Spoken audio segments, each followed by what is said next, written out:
करती हूँ। साथियों,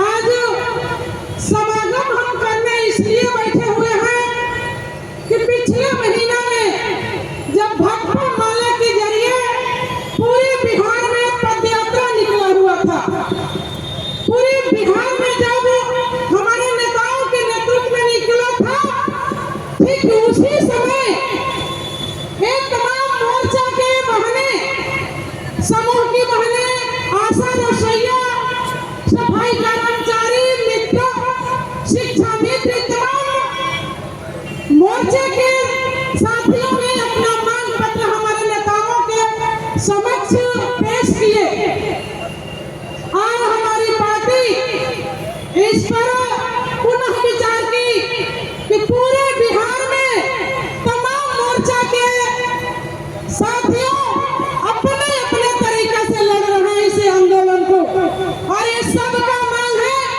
कि हमें सरकारी कर्मचारी बनाया जाए। हमें 20,000 से 25,000 मानदेय लागू करे सरकार। हम जहाँ काम कर रहे हैं उस काम में हम सुरक्षित रहे, हम सम्मान के साथ हमें दाम मिले, जिस तरह का हम काम कर रहे हैं उस तरह का उस मुताबिक हमें मजदूरी मिले। लेकिन यह सरकार, नीतीश बाबू के सरकार, मोदी जी के सरकार जो मजदूर विरोधी नीति लागू किए हैं बिहार से लेकर दिल्ली तक, ये नीति कह रहा है कि ये तमाम तरह के मजदूरों को, चाहे महिला मजदूर हो या पुरुष, इनकी मजदूरी में शोषण होगा। और आप देख रहे हैं कि उत्तर प्रदेश में पीएससी में जो सफाई कर्मी महिला है उनको 12 घंटा बैठाया जाता है। सिवान के सदन में देखिए कि यहाँ जो सफाई कर्मी है इनके साथ जिस तरह का शोषण होता है, उस विभाग के आएंगे नेता तो विस्तारित रखेंगे।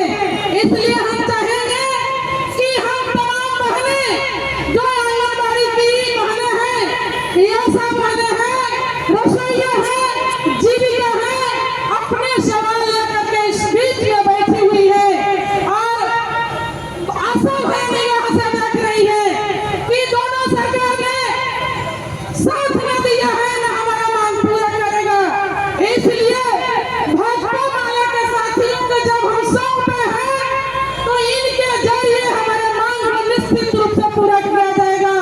हमारे साथियों ने विधानसभा में सवाल उठाते हुए पटना के सड़क पर लड़ते हैं, सीवान के टाउन में लड़ते हुए, दरौली और मैरवा के रोड पर लड़ते हुए दिखाई देते हैं।